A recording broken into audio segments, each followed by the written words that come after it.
दोस्तों, आज की कहानी है लापरवाह पति देव, आखिर तुम जिम्मेदार कब बनोगे।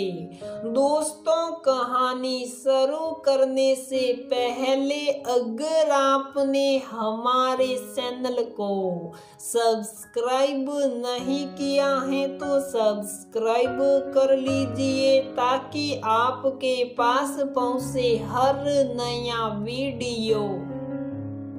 शेखर, फिर से आपने गीला तौलिया बेड पर रख दिया है। कितनी बार कहा है कि गीले तौलिए को बिस्तर पर मत रखा करो, बिस्तर गीला हो जाता है। अलमीरे से अपने लिए कपड़े निकालते हुए मैंने परेशान होकर कहा, सॉरी यार, गलती हो गई, लेकिन ज्यादा गीली नहीं है, यही पंखे में सूख जाएगी, कहकर शेखर जाने लगा। शेखर, ऐसे में बिस्तर पर दाग पड़ जाते हैं, आप इसे बालकनी में फैला कर आओ। अब कि मैंने गीला तौलिया शेखर के हाथों में दे दिया और बाथरूम का रुख कर लिया। शेखर, जरा मिनी और मोनू का टिफिन पैक कर देना और नाश्ता टेबल पर लगा दिया है, बच्चों को भी खिला देना। बाथरूम में से ही मैंने आवाज लगाई। बाथरूम में खुली शैम्पू की बोतल और बिना साबुन की साबुनदानी मेरा मुंह सिड़ा रहे थे, जैसे बोल रहे हो कि हमारी ये हालत तुम्हारे पति की वजह से है।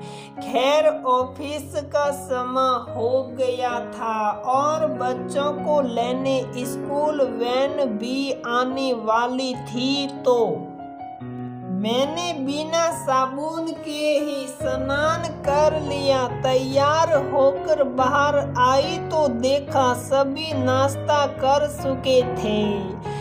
स्कूल वैन के हॉर्न की आवाज आ रही थी। शेखर बच्चों के बैग में टिफिन तो रख दिया था।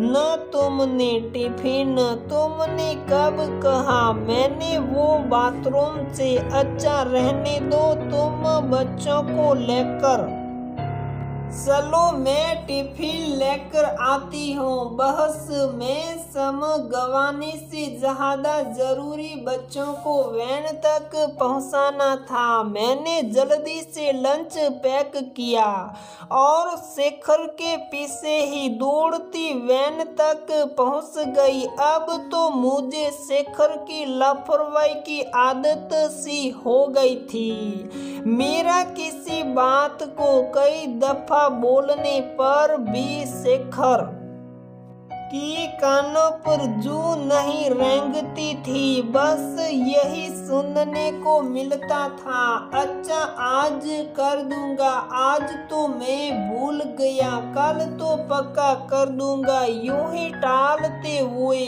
कभी कभी दिन से हफ्ते और महीने भी गुजर जाते थे।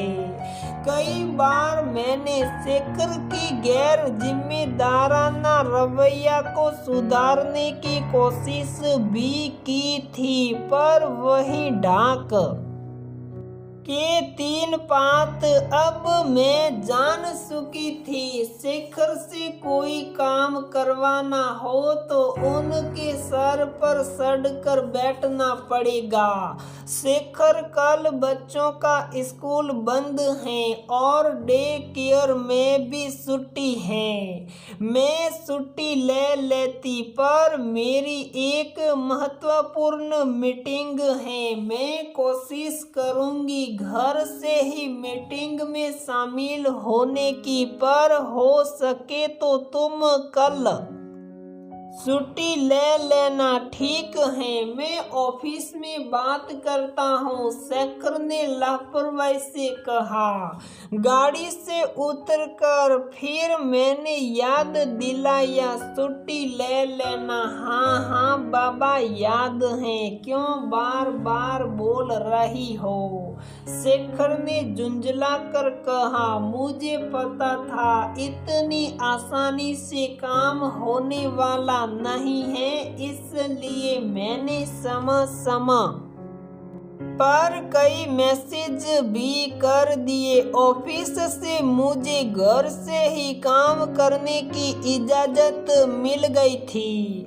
मैं निश्चिंत हो गई कि चलो अब सब मैनेज हो जाएगा। रात को शेखर देर से घर आए। खाने के टेबल पर मैंने पूछा, छुट्टी तो मिल गई ना आपको? शेखर ने मुझे ऐसे देखा जैसे किसी तिलिस्मी खजाने के रहस्य के बारे में पूछ लिया हो।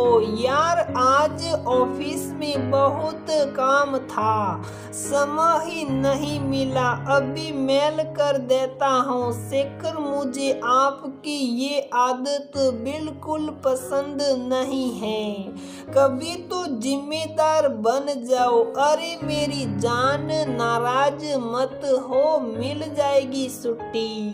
शेखर की इन्हीं बातों के आगे मैं कमजोर पड़ जाती थी और मेरा गुस्सा शांत हो जाता था। बच्चे धमाचौकड़ी कर रहे हैं, उन्हें सुला लूं, कल बहुत काम है। बाई भी छुट्टी पर हैं, आप मेल कर दो ऑफिस में। मैंने जाते जाते फिर याद दिलाया, जो हुक्म मेरे आका। शेखर ने मशक्करी की। सुबह जल्दी उठकर नाश्ता बनाया और मीटिंग की तैयारियों में लग गई। 11 बजे से मीटिंग थी। बच्चों की जिम्मेदारी शेखर ने ले ली थी।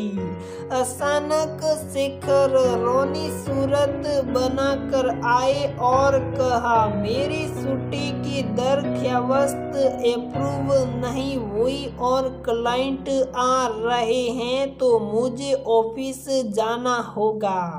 मैं बौखला गई। अरे बच्चों को कौन संभालेगा? मेरी मीटिंग में दोपहर तक आने की कोशिश करूंगा, प्लीज यार, तब तक देख लो। ये बोलकर वो मुझे 20 मजदार छोड़कर चले गए। बच्चों को मैंने नाश्ता करवा कर सारा काम समेटा, तब तक 10 बज चुके थे।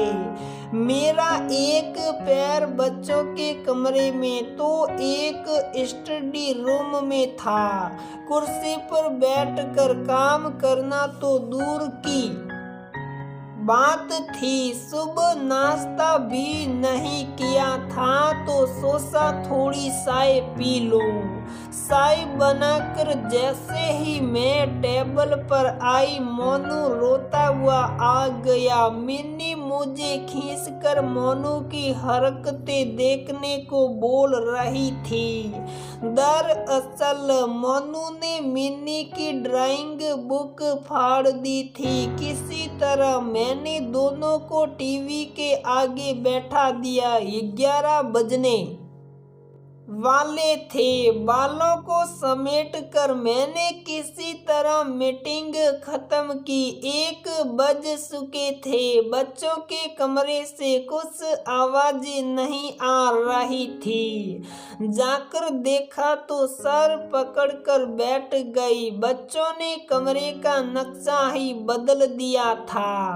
आज ही बाई को भी छुट्टी लेनी थी। अब कमरा समेटू का या खाना बनाऊं, सोच ही रही थी कि शेखर ऑफिस से आ गए। अरे यार, बड़ी मुश्किल से हाफ डे लेकर आया हूँ। मुझसे छुट्टी के लिए पहले ही बोल दिया करो। मैं जो सुबह से परेशान थी, अपने आप को रोक नहीं पाई और बिफर पड़ी। कितने महीने पहले बताऊं शेखर, तुम तो बातों को सुनकर भी अनसुना कर देते हो। मैं पिछले एक हफ्ते से बोल रही हूँ बच्चों की फीस भर दो, तुमने भरी? 2 महीने से बोल रही हूँ बाथरूम का गीजर खराब है, तुमने ठीक करवाया? बिजली का बिल भी आखिरी तारीख निकल जाने के बाद भरते हो। अपनी किसी भी चीज का होश नहीं है तुम्हें। चीजें इस्तेमाल करके इधर उधर बिखेर देते हो।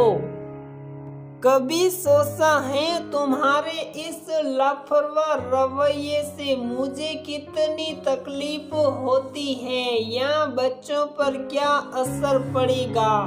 बच्चे भी वही सीखते हैं जो देखते हैं। अब मैं थक चुकी हूँ तुम्हारे बिखरे हुए सामानों को समेटते समेटते और तुम्हारी इन गैर जिम्मेदाराना हरकतों से।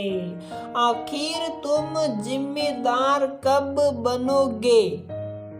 कभी कभी लेट हो जाता है यार, हमेशा तो नहीं करता हूँ ऐसा। शेखर जेप गए थे कभी कभी। अभी जो मैंने कहा वो तो बस एक ट्रेलर था। आपकी लापरवाही के किस्से सुनाने जाऊं तो रात हो जाए पर किस्से खत्म न हो। आज मैंने शेखर को आईना दिखाने की ठान ली थी। शेखर को देखकर लग रहा था कि उन्हें अपनी गलती का एहसास हो रहा है। गुस्सा शांत करो जान, मैं आगे से पूरी कोशिश करूंगा अपने आप को बदलने की, कहकर मुझे एक जादू की जप्पी दे दी। ये उनका रामबाण था जिसके आगे मैं बेबस हो जाती थी, पर आज मैंने ठान ली थी कि उन्हें सुधार कर ही दम लूंगी। शेखर ने वादा किया कि वो अब कभी लापरवाही नहीं करेगा, बल्कि घर के कामों में भी मदद कर दिया करेगा।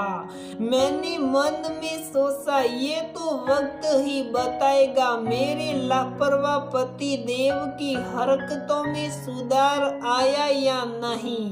पर मुझे मेरी जीत की उम्मीद है और मेरी कोशिश जारी रहेगी मेरे प्रिय दोस्तों। आज जब पत्नियां पतियों से कदम मिलाकर चल रही हैं तो पतियों को भी चाहिए कि अपनी पत्नियों की मदद करे, ना कि अपनी लापरवाह हरकतों से उनके काम बढ़ा दे। घर और बच्चों की जिम्मेदारी सिर्फ औरतों की ही नहीं होती, बल्कि पुरुषों की भी होती हैं। पति पत्नी अगर घर और बाहर दोनों की जिम्मेदारियां साझा करने लगे तो जीवन सुखमय हो जाता है। तो दोस्तों, हमारी ये कहानी यहीं पर समाप्त होती है। अगर आपको हमारी ये कहानी पसंद आती है तो प्लीज वीडियो को लाइक करें, शेयर करें और हमारे चैनल को सब्सक्राइब जरूर करें।